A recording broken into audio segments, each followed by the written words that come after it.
بسم الله الرحمن الرحيم.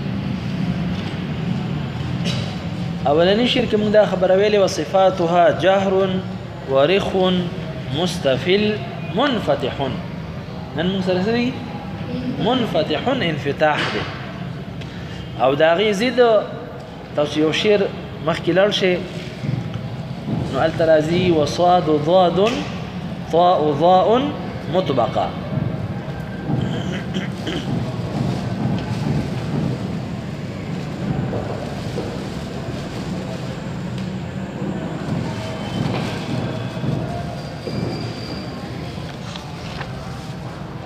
نو یو زید دا انفتاح دی او دا غي زید سره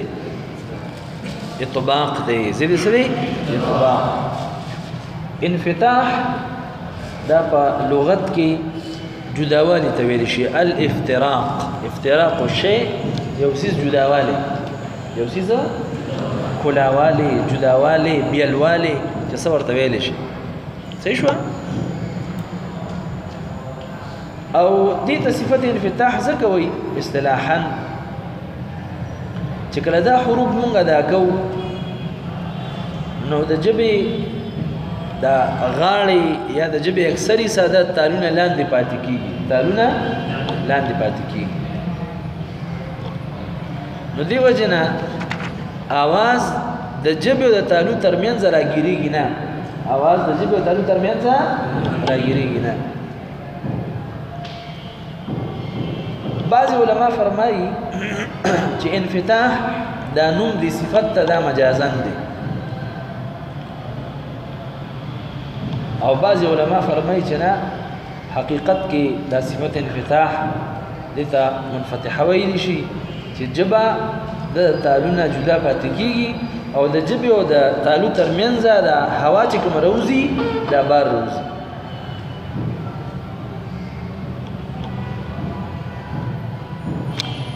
نو د دې انفتاح ضد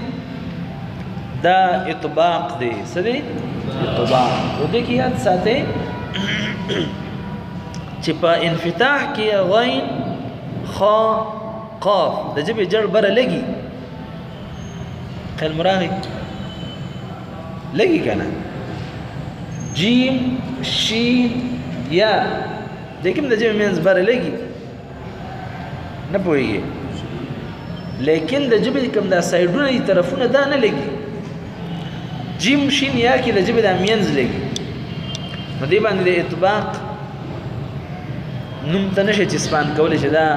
اطباق دی. غین خا او قاف چې دا کې د ژبې جړ بره لګي که نه لګي. ژبه ملاویږي تالو سره که نه لیکن صرف جړ ملاویږي. جیم شین یا کې څه ملاویږي؟ مینځ. اطباق دې له ویلی شي چې د ژبې اکثري صدا سایډونه نه دي دا مو سره سره ملاو شي او د ژبې او د تالو ترمنځ چې کومه سا روزي د لاندې نه روزي سا دا ورسره څه شي راګیره شي مینځ. څه شي مینځ کې؟ دې وجې نه جزري رحمة الله فرمایي چې وصاد ضاد طاء ضاء مطبقه چې صاد ضاد طاء او ضاء دا اطباق ولا حروف دي. دا څه دي؟ او دا سلور حروف استعلاء كم تير شوي دي؟ دا سلور حروف تير شوي دي كانت مستعلية كم دي لك؟ مستعلية حروف كم دي؟ صح؟ تيخو دا سوي لك چې تارو تجوید کړی نه. تجوید کې دا وایي څنګه به حصر كم حروف دي ماذا لګوایا؟ ها؟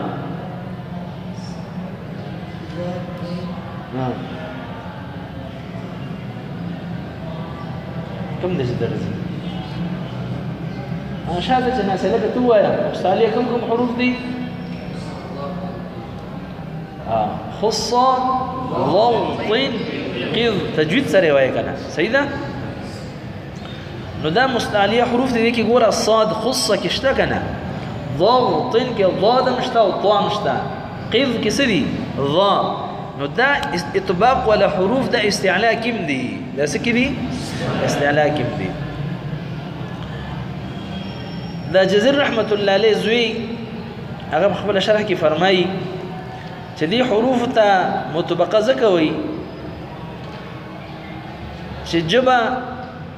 د ژبې د سایډونه یا د ژبې اکثر حصہ دا د تالو سره پیوست شي تالو سره څه شي پیوست شي او بعض علما فرمایي چې کله دا ژبه تالو سره پیوست شي نو د دې په مینس کې چې کوم مسار روزي دا بند شي دا راګیر شي اساس شي راګیر شي چې بند وایو بیا بند مو په جهر او دغه کې ویل نو هغه ته بیا ذهن ته خبره زی راګیر شي دا سا د ژبه ترمنځ څه شي راګیر شي قسطلانی رحمت الله علیه فرمایي چې اطباق دی له ویل شي چې کله دا حروف مونږ ادا کوو نو د ژبې سایډونه تاسو وختي ما خبر وکړلې د ژبې د کنارې دا ټول کنارې د تالو سره پیوست شي تالو سره شي چې کله دې حروف تلفظ ته کې ګوره تاسو طوي اوس لکه اوکې او دې ژبې ته وګوره څنګه دې تالو سره پیوست شوی دا اوکې تاسو او سوچو کې ژبې ته دا سایډونه ټول بر لګیدلی کنه دا قسطلانی رحمت الله تعریف زیات بهتر دی په دې اطباق کې علامه مکی رحمت الله علیه په الرعایه کې فرمایي چې دې حروف ته مطبقه ځکه ویل شي چې د ژبې اکثر حصہ د ژبې او عام کتابونو د تعریف راغسته وي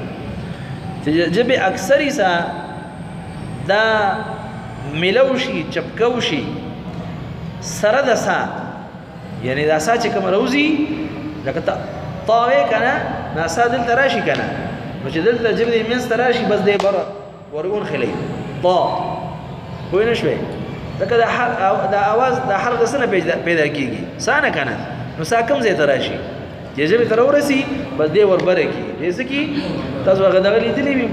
تاسو به لیدلي نه وي بهرحال بعضې د غوړو د ټیمان دی کې چې کله تاسو لاړ شئ خیر د چکرو لګوئ د غوړو کارخانې ته لاړ شئ نو دې ته پیپونه لګېدلي وي دې له غوړي رااچئ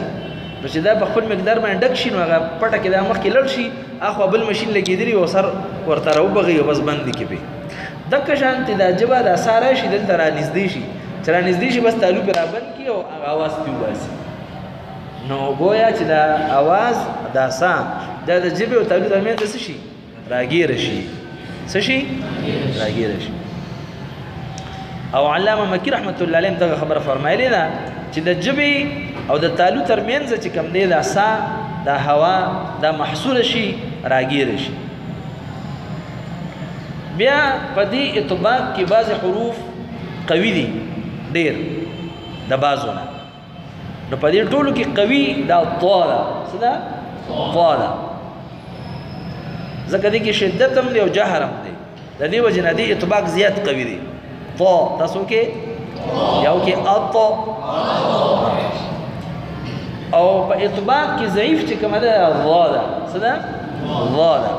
ځکه دې کې رخوت دی دې کې څه دی رخوت دی او بل دا ده چې دا ژبې د سر نه ادا کېږي څه نه سر نه نو دې کې کم اطباق دی وا تاسو کې او اوکې نو دې کې دومره ژبه ټیټ نه لګي څونه چې اط کې لګي نو قوي اطباق دا په طا کې دی او ضعیفه په ضا کې دی او په صاد او ضاد کې چې کوم اطباق دی نو دا متوسط دی درمیانه دی د اطباق لغوي معنی څه ده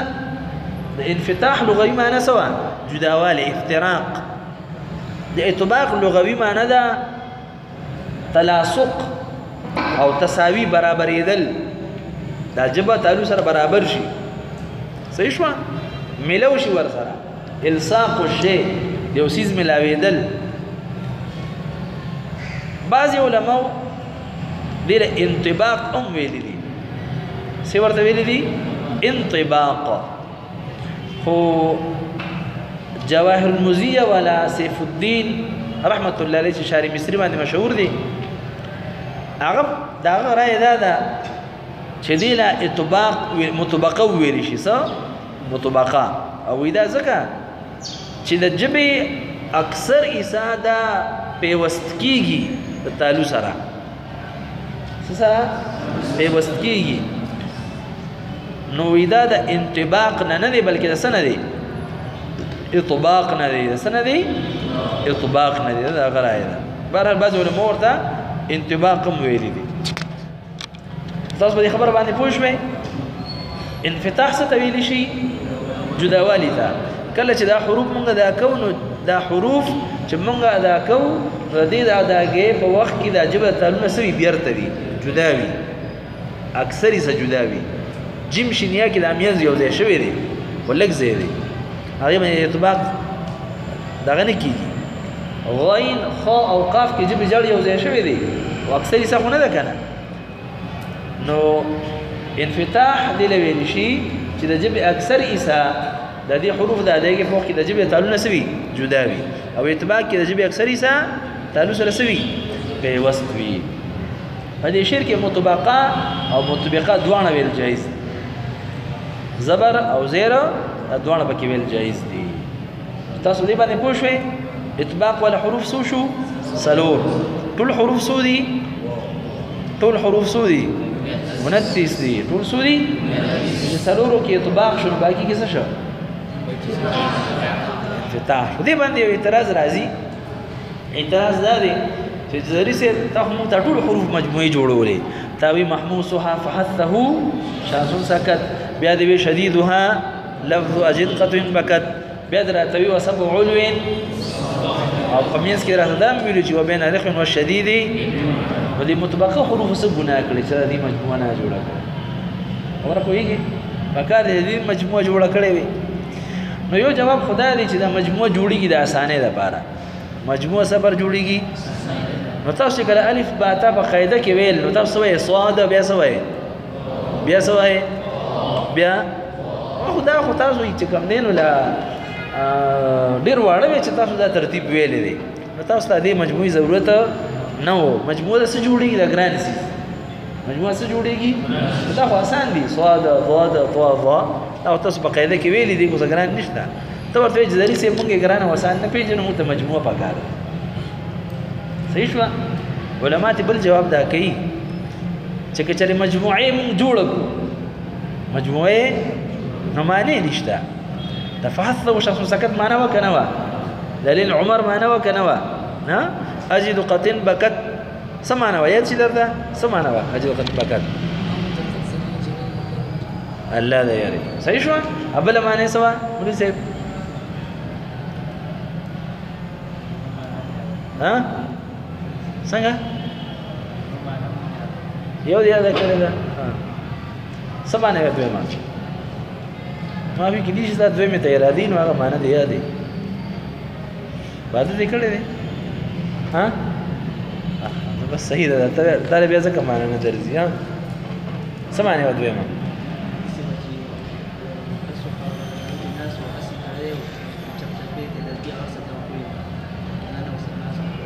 دا لا تسوي طب ما بخیال چرته ذکر مکر خو نه کې ډیره لکه بل خو لاړی ها سمعنا ودوی ما پته نشته د دماغ د لپاره سخري تاسو سخري چې مونږ د خلکو ته وایي چې تاسو بیا خلک هم د غشي شروع کی زونه زبردست دماغ دي تاسو مې ګوره لکه ها سمعنا ودوی ما لکه چاته ورزي لا سوچت کې ها تو وای بس شابه ها ها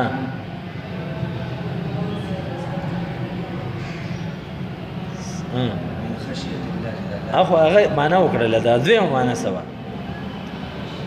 ها اخو دې معنا کړی کنه یو بل مو یو معنا مې ته بل کړی و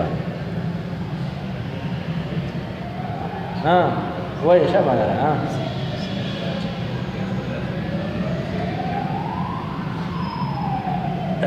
کاری سي وای چې دا یو خزه و خانونه تصویر نو جوړلې ها چاته ورزي ډیره ده ها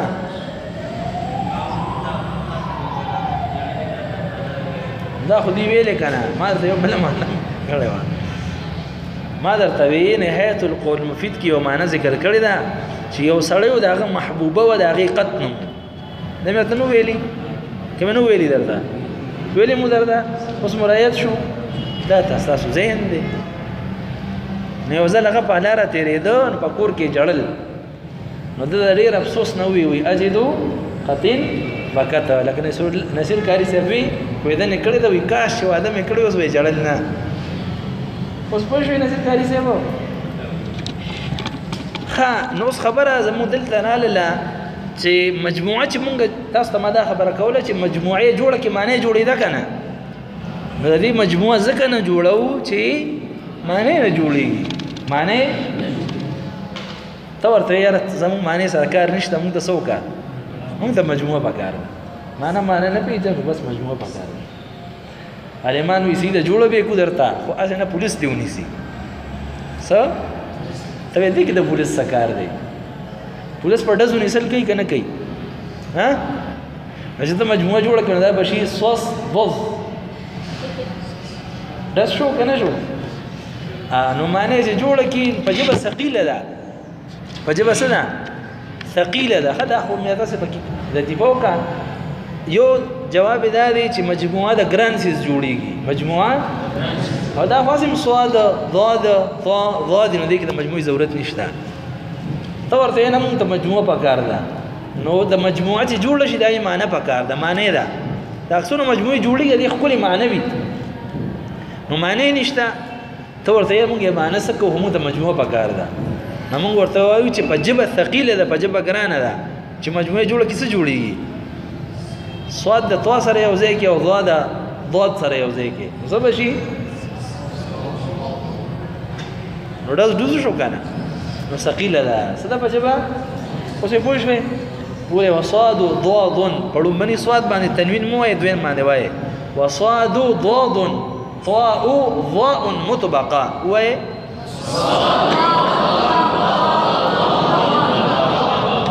پوه شوې پې ویاړه